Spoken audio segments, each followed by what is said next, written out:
Vishen Lakhiani, welcome to Adulting with Emilia. First of all, I'm just so honored to have you here. You have had such a big impact in my life, attending all the Mindvalley events since I was 12, in my parents' life, and also such a big part of why this podcast is happening is you. That's amazing. You've been attending since you were 12? Yes. How old are you now? I'm 20 now. Wow. It's been... Well, I'm glad to hear that. I want to start with something that, how was school like for you? What, did you ever have a moment that if this is the education that you're getting, you're screwed? Okay, so that's a really good question. I had 2 different schooling opportunities. Before I was 12 years old, I went to a government school in Malaysia, and it was awful. It was like absolutely awful. The teachers were cruel. I remember being caned for the stupidest reason, like literally being caned just because the style of education in the 80s was horrendous. You learned from outdated government-sanctioned workbooks. History, geography was just about your country. And so you learn history only from your country's perspective. You're brainwashed to think your country is the greatest, that your country is right in every war it took part in, that your country is the savior.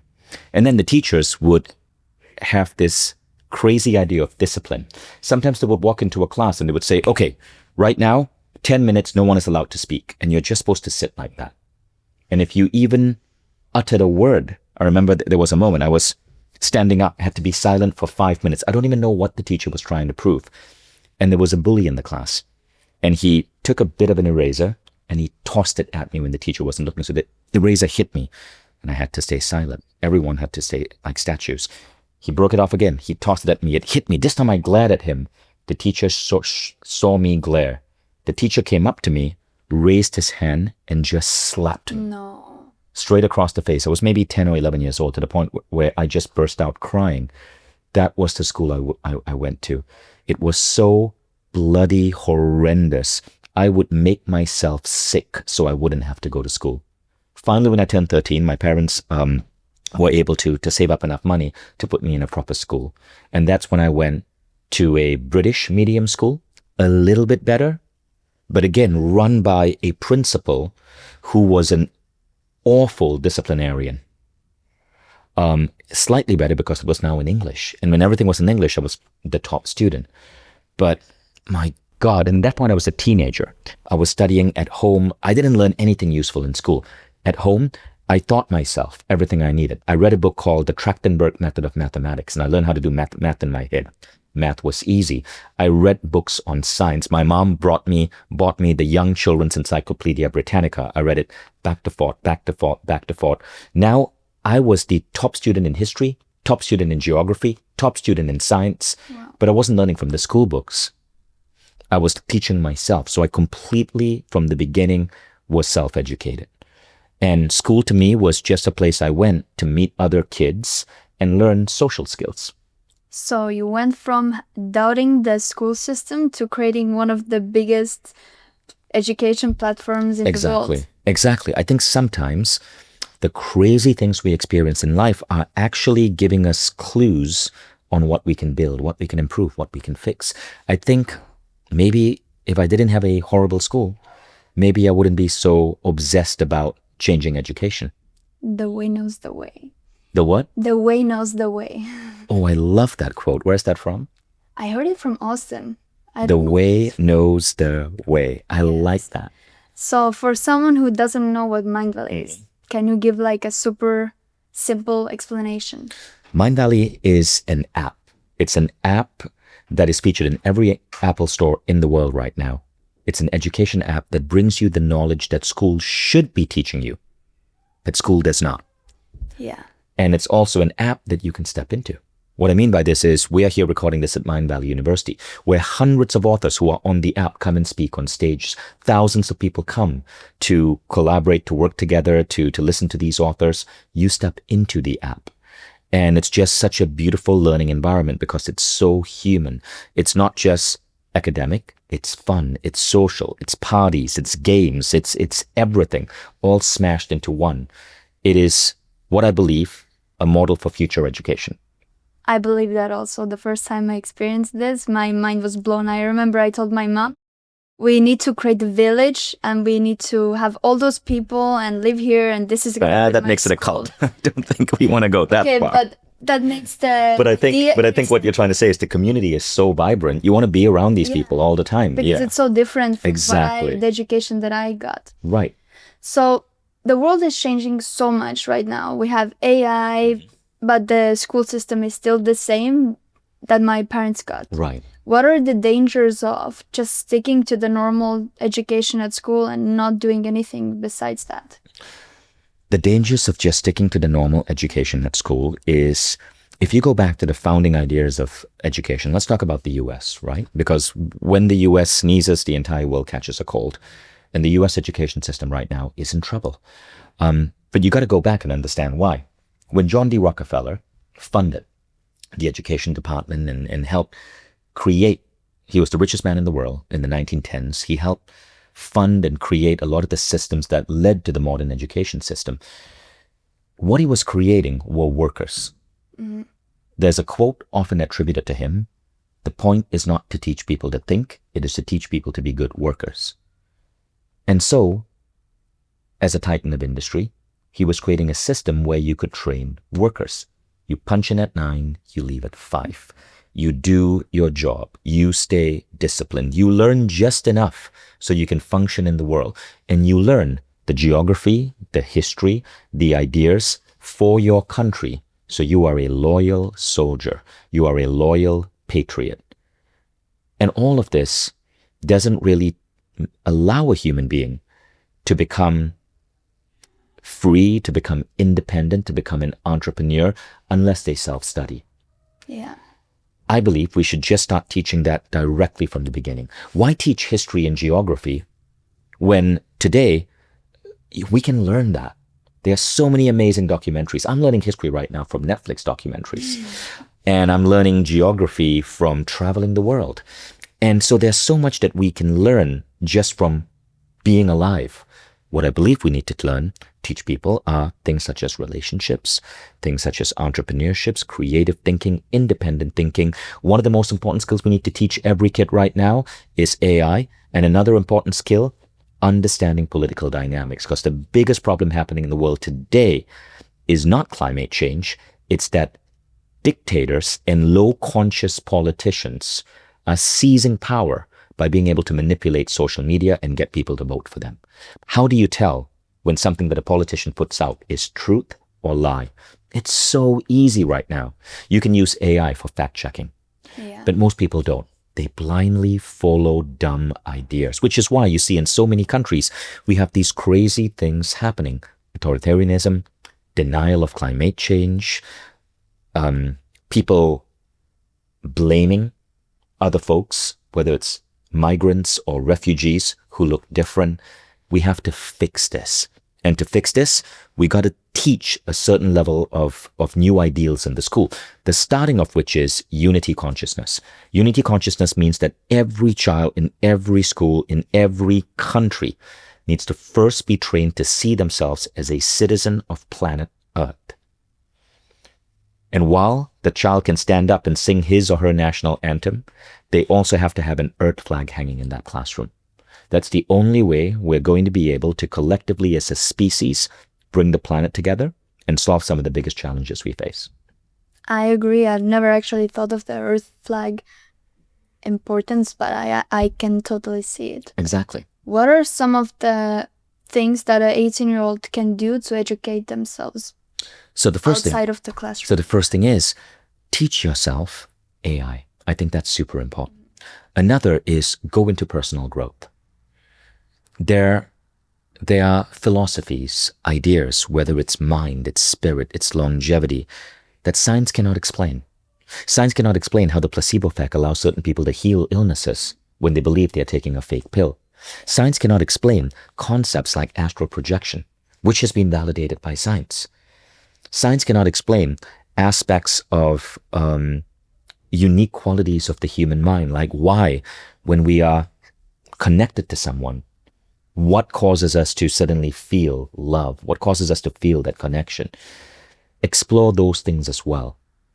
Western science comes in and often says that everything in the world is black or white. Everything that cannot be explained must be pushed aside. Look at TED Talks. They say every talk we give has to be validated by science, but that is wrong, because beliefs shape our world as well. Yeah. What you believe to be true will become true. And so we need to teach kids how to selectively mold and take on beliefs. Whether intuition is real or not doesn't matter. Do you believe in the value of listening to your heart? Whether there's scientific proof that if you see yourself as a citizen of the earth, you do better in the world, I don't know. But what actually feels more in alignment with philosophies of compassion? We need to teach that to kids. So kids should be learning AI, yes, science-based, rule-based, technology-based, but also go deep into personal growth. Start with Mindvalley, start with Stoicism, start with reading great books by legendary philosophers like Napoleon Hill, Think and Grow Rich, How to Win Friends and Influence People. Read these books, because this is going to help you become a better human being. Thank you. In your book, actually, you talk about rules, which is bullshit rules that people don't even know why they follow. Exactly. What do you think are some of the rules that are stopping young people in today's world? Okay, so a couple of rules. Number one is that you got to work hard to become wealthy. Hard work has its usefulness. It is a discipline. It is a practice. For that, it is wonderful. But you can build businesses really fast, really quickly by thinking smart. At Mindvalley University in 2017, we had a teens program, and one of the teens mentioned that their goal was to go to university, study design, graduate, and start an online t-shirt store where he wanted to design his own t-shirts. And there was a volunteer, a gentleman in the group, and he said, you could do that. That's great. But what if I could teach you how to start a t-shirt store in one day? And he showed this teen how to create designs, how to put it on t-shirts, print on demand, how to create a Shopify store. And that was on a Saturday. Before Monday, the teen had made his first sale. So think about what that did to the teen. He still wants to go to university. I remember we asked him at the end, he still wants to study design, but now his identity has shifted. He is now already an entrepreneur. He has made money. And so by just flipping the rule that you have to follow this book, you have to go to university, you have to graduate, only then you can be an entrepreneur, that's nonsense right now. You can start immediately. You don't need to study computer engineering to build your first tech product. You can start with vibe coding.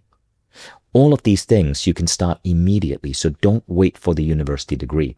The only reason to go to university is for the experience of college, which I think is such a beautiful experience. But I don't think anymore it's for the education.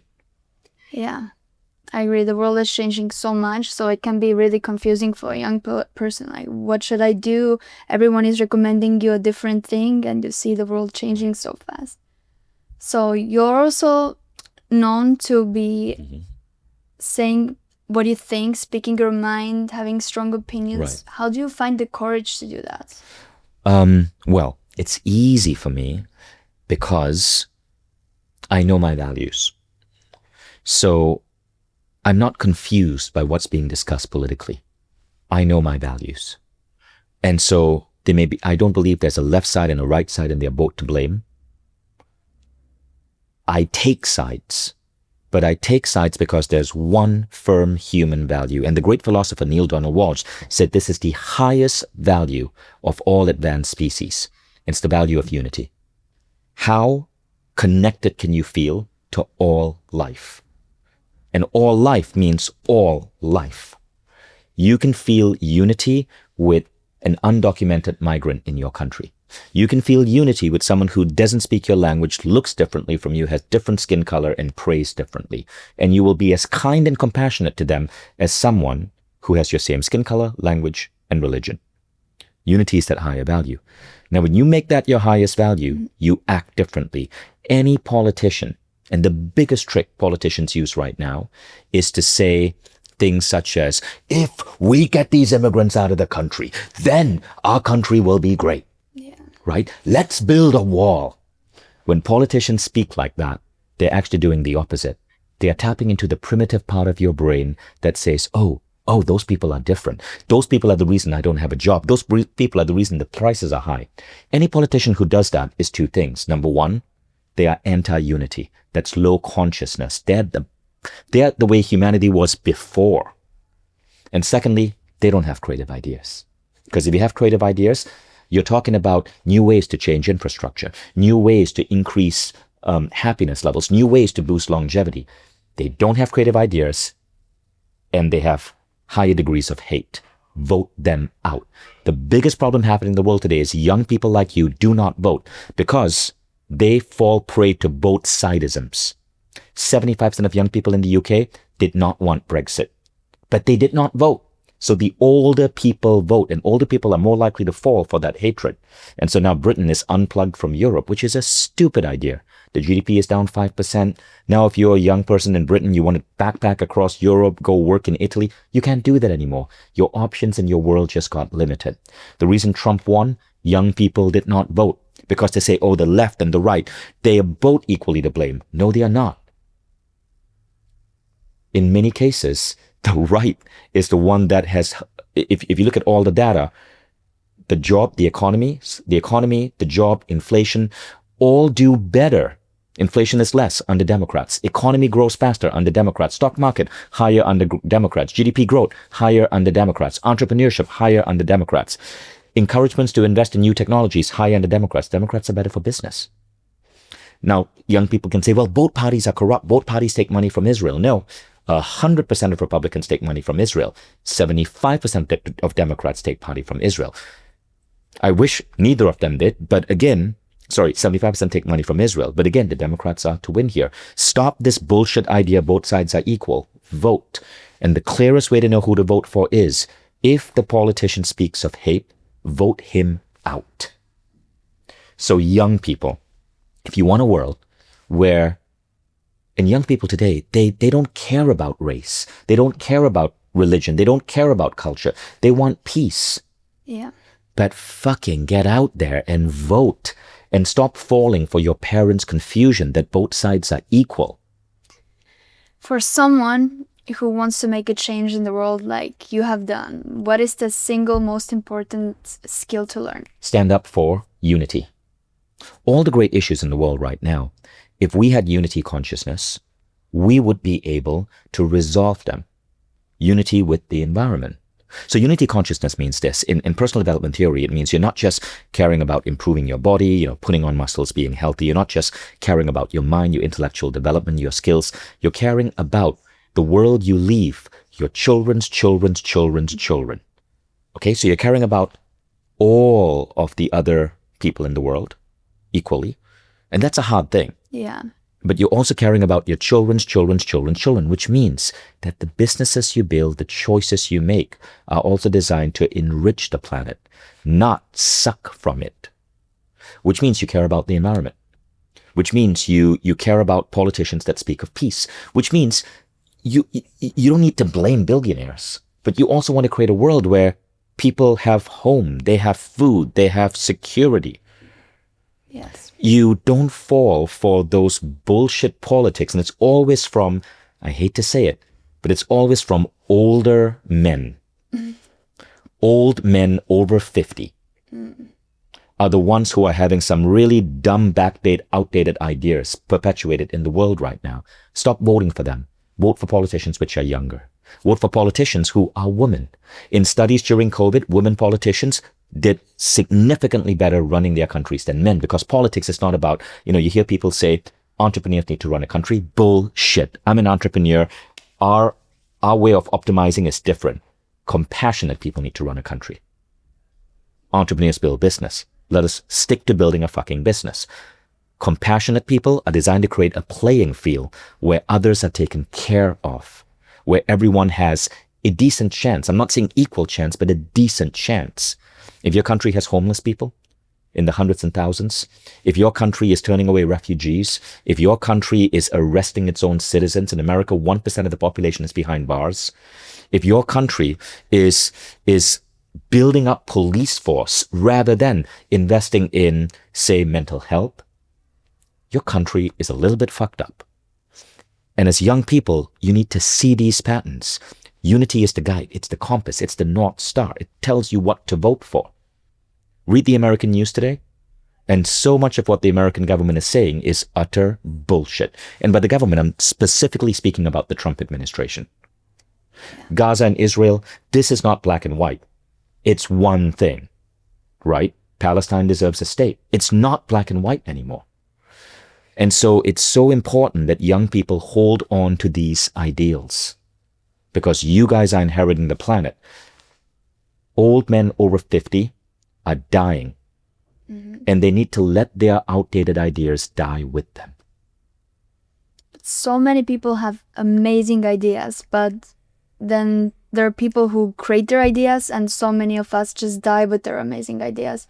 What is the difference in those people who actually create who create their vision and the ones who never get to do that? The ones who create their vision, I believe, understand this. The path to your idea and then to reality is not linear.